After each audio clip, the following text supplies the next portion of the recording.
C'est Talishmaya, Chas d'Hachem. Je suis très heureux d'être avec vous maintenant, Béhémet. Surtout qu'on va parler d'un sujet qui me touche particulièrement à cœur. Et je sais que ce sujet-là, il va aider beaucoup de personnes aujourd'hui. Et j'espère vraiment que ça va aider beaucoup de nos frères et de nos sœurs, Bezrat Hachem. On va parler maintenant de ce que c'est que l'enfantement, la grossesse. D'accord? On va plutôt parler ici dans le livre Aleph Bet Shel HaChaim, l'ABC de la vie, que le Rav Shalom Arush il a écrit. Le Rav il ramène 4 points qu'on va essayer de voir maintenant ensemble. Ces 4 points qui sont fondamentaux. Le Rav il explique ici que de fermer la matrice de la femme. D'accord? Il y a des médecins gynécologues, par exemple, ou dans certains hôpitaux, qui proposent gentiment, généreusement aux femmes de pratiquer la ligature des trompes. Donc c'est une opération qui permet de ne plus tomber enceinte, ou qui permet donc de fermer clairement la matrice. C'est des choses à faire qui proposent, que ces gentils médecins proposent. Maintenant, il faut savoir que de fermer la matrice, ça ferme littéralement la miséricorde sur soi. D'ailleurs, le Rav, pour la petite histoire, il avait 2 élèves. Bémet, le Rav, il raconte sur eux 2 élèves tzadikim qui étaient vraiment assidus, vraiment authentiques, etc., etc. Vraiment des élèves. Et c'est des élèves qui étaient arrivés à une situation que même du lait, ils n'arrivaient pas à avoir chez eux. Une situation de cruauté, c'est-à-dire du ciel, quelque chose de très très dur. Le Rav, je ne comprenais pas qu'est-ce qui se passait. Et un jour, ils venaient me voir et je leur donnais des conseils. Je leur disais, faites ci, faites ça, faites ci, faites ça. Et ça bloquait. Pas de parnassade, vraiment dans une pauvreté incroyable, les deux. Et un jour, le Rav, il dit, j'ai été éclairé. Et je leur ai demandé, est-ce que vos femmes, elles ont pratiqué la ligature des trompes? Il a posé la question. Et Bémet, les deux élèves, leurs femmes, elles avaient fait cette opération qui bloque la matrice de la femme, elle ne peut plus tomber enceinte. Leur avait dit, alors mesure pour mesure maintenant, je comprends mieux tout ce qui se passe. Vous avez fermé le rechem, la matrice de la femme, alors mesure pour mesure, ça a fermé la rachamim, la miséricorde, c'est la même racine dans le ciel. D'accord? Donc évidemment, après il leur a dit comment faire tchouva, etc. Mais voilà, il faut savoir que c'est quelque chose de très grave. Dans certains cas, c'est irréversible. C'est-à-dire que la femme ne peut plus tomber enceinte, ça l'a rendue stérile, Dieu préserve. D'accord? Maintenant, on parlait d'un autre sujet qui est hyper important, les moyens de contraception. Les moyens de contraception, c'est quelque chose qui va énormément réduire le flux d'abondance de parnassa du couple. D'accord? Donc là, clairement, je ne vais pas rentrer dans les détails, je reste avec des mots qui ne poseront pas problème même pour un enfant, d'accord? Mais clairement, il faut savoir qu'on n'a pas le droit de prendre ces décisions seul, d'accord?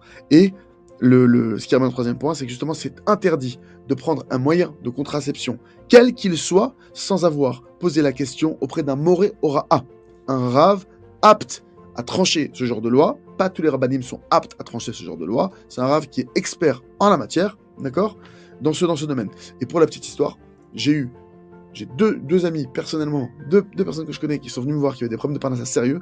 J'ai commencé à faire le tour avec eux, tout ce qui pouvait causer des problèmes. Je suis arrivé à ce sujet. Je leur ai dit, bon, excuse-moi de te demander la question, mais est-ce que ta femme prend des moyens de contraception sans autorisation rabbinique?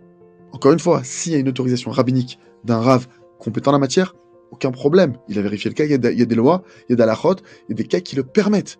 Et les deux m'ont répondu des réponses aussi, non, mais moi, ma femme, voilà, parce qu'elle a fini ses études, ou l'autre m'a dit, non, ma femme, elle n'écoutera pas. J'ai regardé.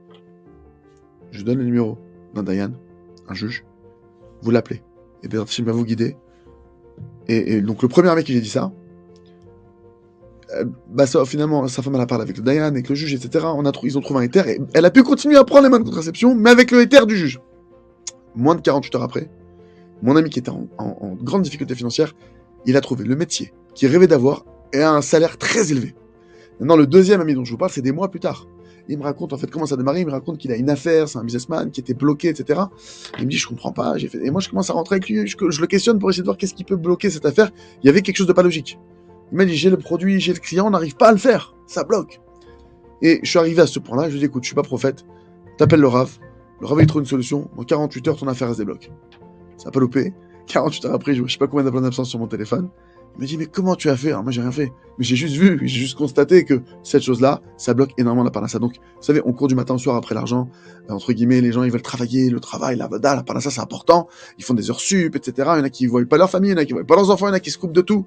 Alors qu'il suffirait juste d'avoir une permission rabbinique et de ne pas prendre de moyens de contraception sans avoir une autorisation d'un rave compétent. D'accord?